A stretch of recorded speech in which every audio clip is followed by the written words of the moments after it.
네, 시청자 여러분 안녕하세요. 오늘의 주인공을 만나기 위해 안동에 내려왔습니다. 경북도의회 박채아 교육위원장님과 함께합니다. 안녕하십니까? 네, 안녕하십니까? 네, 위원장님 오늘 처음 뵙는데 우리 네. 시청자분들께 인사 한번 드리고 갈까요? 이쪽 카메라 보고 인사 네. 말씀 부탁드릴게요. 안녕하세요. 경북도의회 교육위원회 경산 출신 박채아 위원장입니다. 이렇게 시청자 여러분께 인사드리게 되어 너무 반갑습니다. 위원장님 사실은 제가 안동 정말 좋아하는데 오늘 내려올 땐 조금 마음이 엄청 편하진 않았어요. 최근에 산불 소식 때문에 많은 국민들이 우리 안동 걱정하고 있을 텐데 경북 산불 좀 피해 현황이나 대책 마련이 어떻게 되고 있는지 그 얘기부터 좀 들어보고 싶어요. 최근 경북 북부에서 발생한 초대형 산불로 인해 도민들께서 큰 피해를 입으시고 희생자도 굉장히 많이 나와서 너무 안타까운 실정입니다. 경북교육청에서 집계한 피해 현황으로는 청송교육지원청 급식소 외벽 손실되는 등 총 1기관 18개 학교가 산불로 인해 피해를 입었고 149명의 학생들의 준택이 전소된 것으로 파악하고 있습니다. 교육청에서는 교과서 및 학습 물품, 복구비, 장학금 등의 긴급 지원을 실시하였고 학생들의 심리 안정화를 위해서 위센터 심리검사와 상담 프로그램을 진행하고 있습니다. 교육위원회에서는 도교육청과 함께 피해 상황 수습을 통한 학생들의 신속한 일상 회복을 돕고 무엇보다 학습 결손이 발생하지 않도록 최선의 노력을 하고 있습니다. 아무래도 우리 교육위원회다 보니까 좀 학생들 피해를 중심으로 대책 마련하고 계신 것 같아요. 네. 그러면 이제 위원장님 개인적인 얘기도 좀 편하게 들어보고 싶은데요. 네네. 원래 세무사 출신이라고 하셨어요. 어떻게 정치 입문하게 되셨어요? 제가 경산에서 초등학교부터 대학교까지를 나오다 보니까 네. 지역 문제에 대해서 굉장히 관심이 있었습니다. 네. 그러던 와중에 이게 차세대 마가렛 대처를 뽑는다는 현수막을 보고 무작정 지원하게 되었고 현재까지 오게 되었습니다. 교육위원회의 위원장으로 계신데 교육위원회는 어떻게 지원하게 되신 거예요? 경산이 교육의 도시다 보니까 자연스럽게 지역민들의 염원을 받고 지원을 하게 되었습니다. 교육 현안들이 굉장히 많은 도시거든요. 네. 그래서 또 교육위에 관심이 가셨을 것 같은데 네. 지금 이끌어 가시면서 좀 중요하게 생각하는 부분은 어떤 게 있을까요? 기본적으로 의회 본연의 역할인 견제와 네. 감시 역할을 하고 있고요. 안전한 교육 환경을 만들기 위해서 또 학생들의 네. 인성과 도덕성 향상을 위한 정책적 대안 마련에 주요 소임을 다하고 있습니다. 네. 제가 중점적으로 두고 있는 의정활동 방향은 학생과 교원, 학부모 이 세 가지 교육 주체들이 서로 신뢰하고 지지할 수 있는 구조 회복이 필요하다고 생각합니다.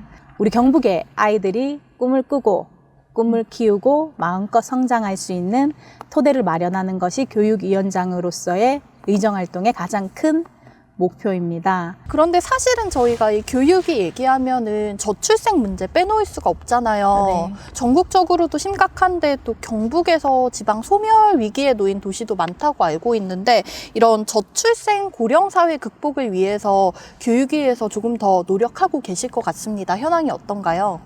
저출생의 근본 원인이 무엇일까 생각을 해보면 첫째를 낳고 둘째를 낳기를 꺼리는 것은 아이를 키울 수 있는 환경적 요인의 부족이 가장 크다고 봅니다. 경북 같은 경우에는 사실 대기업보다 중소기업에 대부분 근무하는데 네. 지방의 특성상 육아로 인한 탄력적 근로시간 조절이 거의 불가능합니다. 그렇다면 맞벌이 부부들이 근로에 집중할 수 있도록 아이를 안전하게 믿고 맡아줄 수 있는 공간이 필요한데 우리 교육이 여기서 중요한 역할을 할 수 있다고 봅니다. 우리는 이미 학교라는 안전한 인프라를 충분히 가지고 있고 늘봄, 돌봄 학교 확대 운영을 통해서 학부모들의 교육비 부담을 경감하고 고령사회 대응 방안으로는 평생교육 체계를 강화하는 것이 필요합니다. 네. 저출생에 대해서 앞으로 좀 대책 마련도 탄탄하게 되어 있다는 생각이 드는데요. 현재 지금 경산 출신으로서 또 교육위원장으로서 눈여겨보고 있는 경산시의 현안은 어떤 게 있을까요? 경북에서도 경산은 교육도시라는 별칭답게 교육 현안들이 많이 산재해 있고 그 중에서도 중산지구 과대 과밀 학급이 굉장히 문제가 되고 있는데 중산초등학교가 지금 50학급 규모로 지난 2월 교육부 신설안을 확정하고 중앙투자심사를 통과하여 구체적인 건립 및 개교 일정이 수립하였고 단계적으로 진행 중입니다. 네. 그리고 또 경산에는 제대로 된 도서관이 사실 많이 없습니다. 대학 도서관을 이용하면 된다는 인식이 많았는데 최근 많은 대학교들이 외부인의 출입을 제한하다 보니 학생들과 지역민들이 가서 책을 읽고 문화생활을 즐길 수 있는 도서관이 절대적으로 부족하고 또 필요합니다. 네. 현재 도서관 부지와 관련해서 협의 중이고 총 건립 규모는 700억 정도를 예상하고 있습니다. 굉장히 초등학생부터 대학생 혹은 그 이상까지 폭넓게 바라보면서 대책 마련을 신경 쓰고 계신 것 같아요. 네. 위원장님 아쉽지만 벌써 마지막 질문인데요. 경북 시민들 그리고 경산 시민분께 전하고 싶은 메시지가 많으실 것 같아요. 오늘 이 기회 빌어서 카메라 보고 한 말씀 해주시면 좋을 것 같습니다. 우리 경상북도 교육은 미래 세대를 키우는 중요한 과제이며 지역의 발전과 직결되는 핵심 분야입니다. 저는 학생들이 안전하고 쾌적한 환경에서 배울 수 있도록 그리고 우리 교원들이 위축되지 않는 교육 활동에 전념할 수 있도록 학부모들이 공교육에 대한 신뢰를 높여 서로가 지지하고 존중할 수 있는 교육 환경 조성에 힘쓰고 있습니다. 학교를 믿고 학생들을 맡겨 주셨으면 좋겠습니다. 공교육이 바로 서야 우리 학부모들의 양육 부담도 줄어들 수 있습니다. 학생들이 꿈과 희망을 마음껏 펼칠 수 있도록 경북 교육을 위한 지원을 아끼지 않겠습니다. 네, 우리 위원장님 오늘 이렇게 짧게 말씀 나눠봤지만 정말 교육과 경산의 진심인 마음이 느껴졌습니다. 오늘 시간 내주셔서 감사하고요. 여기까지 인사드리도록 하겠습니다. 고생하셨습니다. 네, 감사합니다. 네.